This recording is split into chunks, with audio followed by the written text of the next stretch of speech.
Oh, hi. It's your boy Gunjack. So there you are. You made a beat. You've recorded it. You've edited in whatever DAW you'd use or however you like to edit your music. You've got a song that you really want to get out there to people. How do you do it? Do you put it on SoundCloud? Do you sell it to your friends on Bandcamp?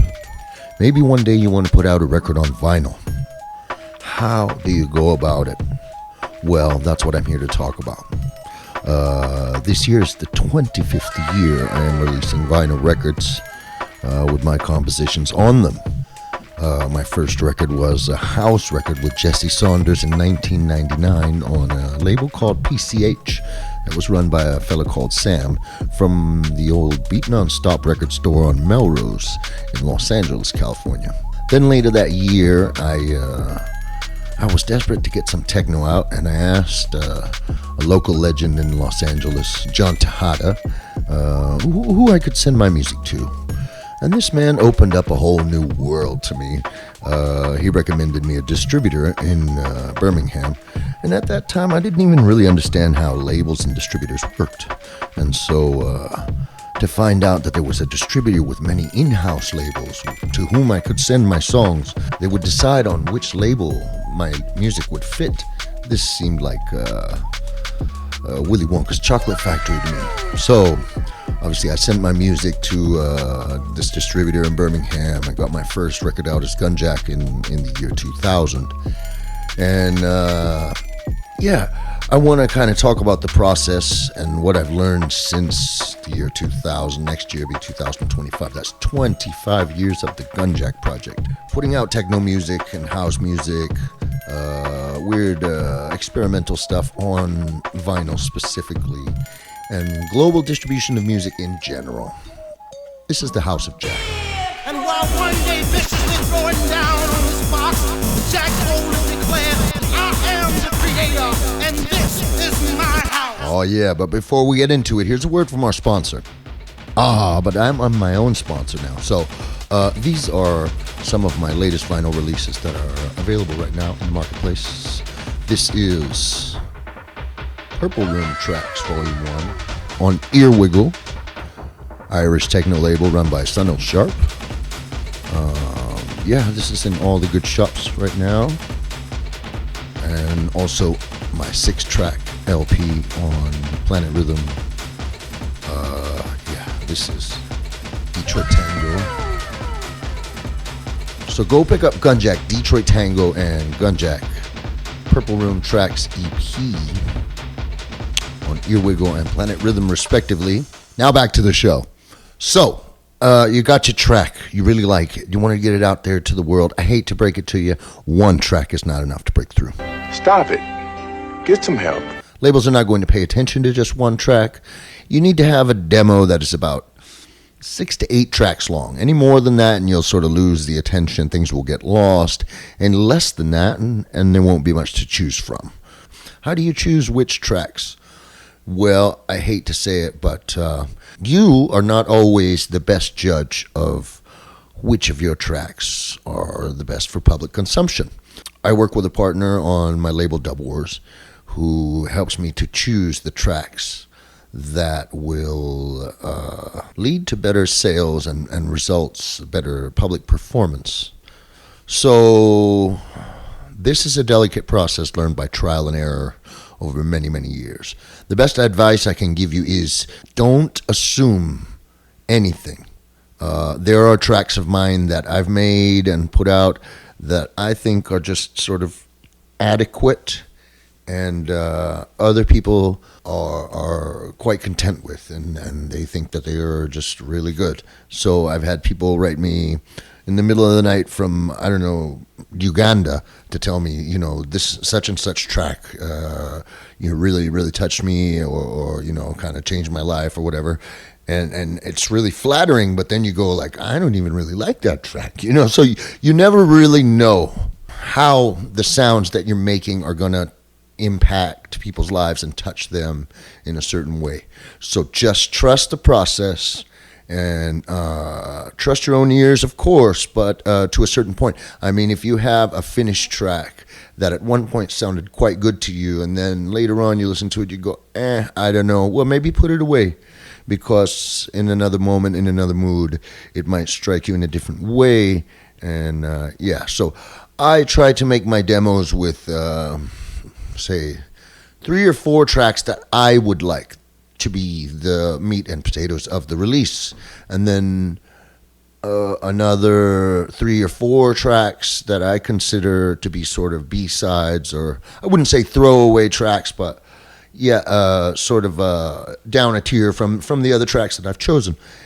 And that also gives labels and distributors something to reject, because they like to reject things. It sounds strange, but labels like to have the power to pick and choose. Most labels don't like it when you just give them a 4-track EP and say, well, this is what I've done for you. No, they want to be able to say, well, I like this and I like that, and this should be ahead of that, and this should be the B-side. And that's sort of the power that the label owner enjoys. So let's give them that, and make sure to include some tracks that, even though you don't think might be the absolute pinnacle of the release, they have a similar sonic quality and fit in with the release well, and might be chosen by others to get down to. Okay, so that's one thing for making your demo. Then, once you have a set of tracks that you're quite content with, a lot of people ask about mastering. Do I get it mastered before I send it to labels? No, you do not. You can get it mastered at your own expense if you would like to, but usually, I can only tell you about my process. I'm not going to tell you what is the proper way to do things. I can only tell you what's worked for me. So in the past, what I have learned is that labels like loud demos. So you can kind of do a pseudo master in your DAW, put a compression on the master, give it a bit of threshold, not too much. Just get it a bit louder than it is as a flat pre-master. You can do a little bit of EQing maybe on the master, just so it catches the ear and is not dull to the ear. Labels don't like a dull, muffled-sounding demo. They don't expect the label to imagine the potential of things. It's your job to show them that. So if you're going to give them some tracks that maybe are just loops or unfinished or sound muffled or are not ready for public consumption, I wouldn't send it to the label either. You can show it up to your friends, maybe bounce it off them for ideas, but it's not the label's job to imagine the potential of something. You need to show them the near finished product. So what I will do is sort of make a fake master in Ableton, sort of jack up the levels with a limiter and compression, some EQ, so that the things sound good. Now, if and when the label signs those tracks, you just go back to the session, you turn off all of those effects, turn off all of that on the master, make sure that your input level when you're recording, your finished product goes down to about -6.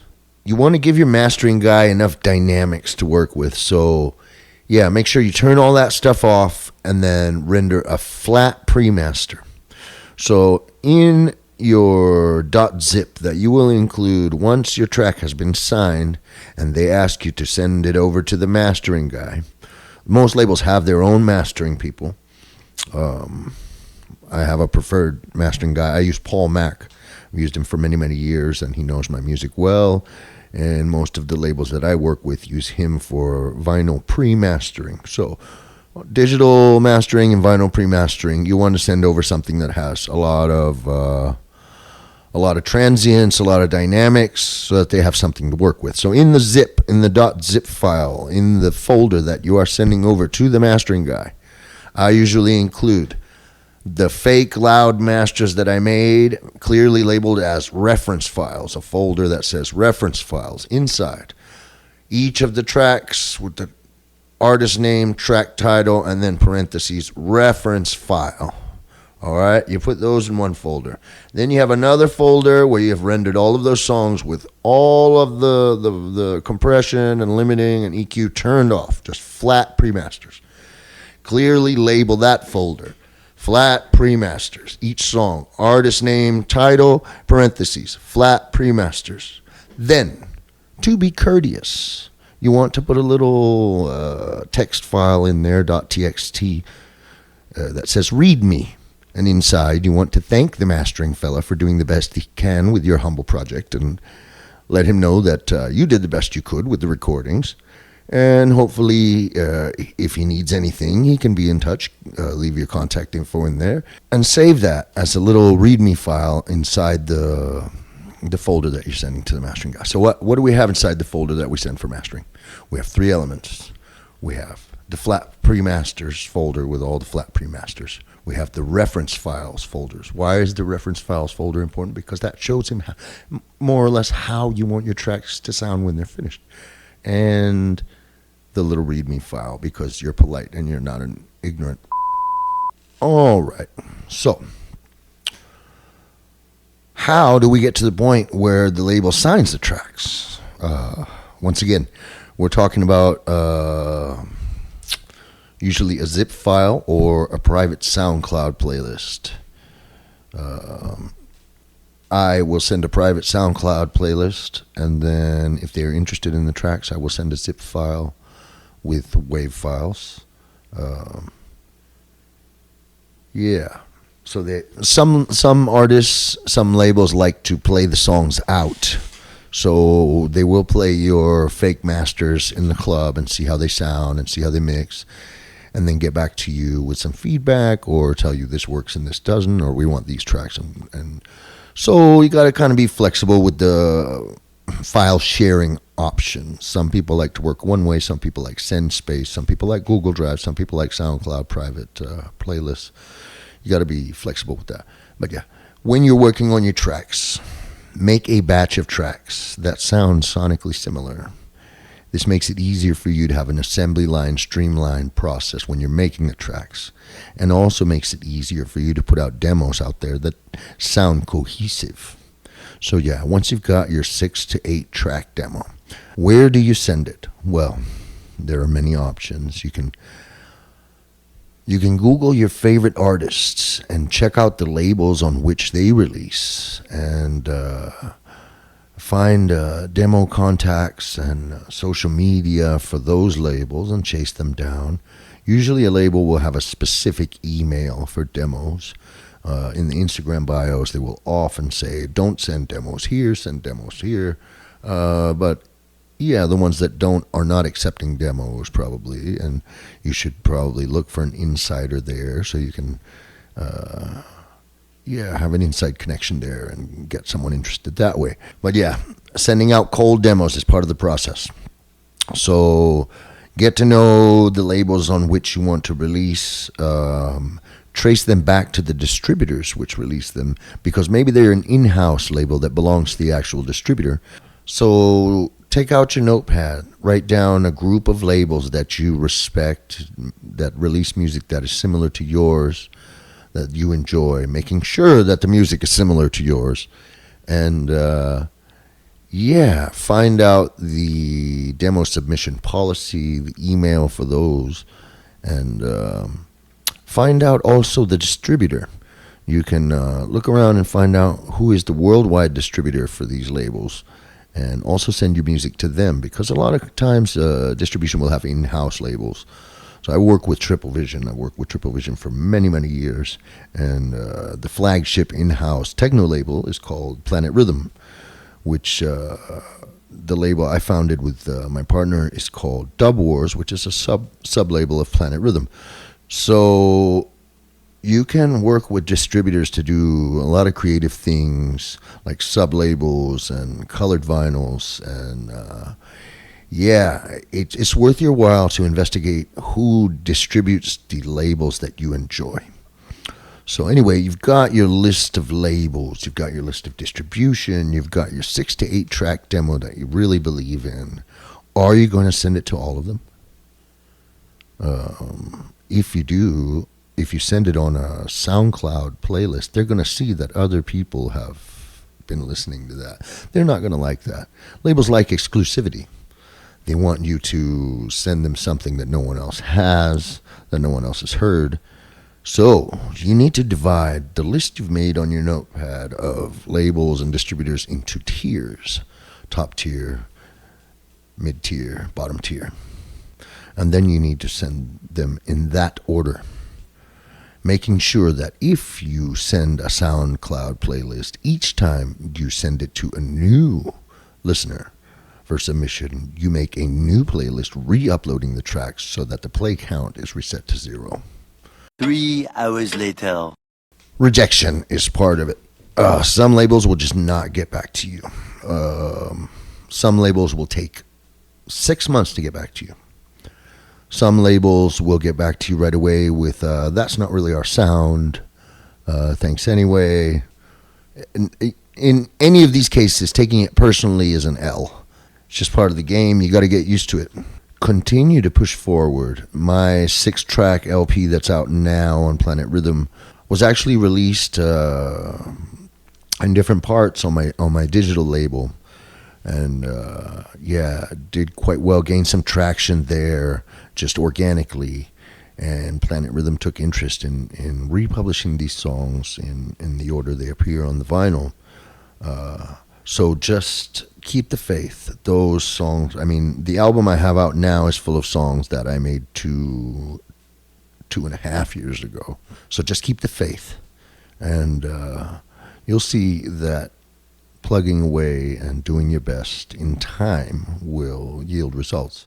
So let's say you don't want to go that route and have another label in control of the track order, the artwork, the message that the release conveys in that way.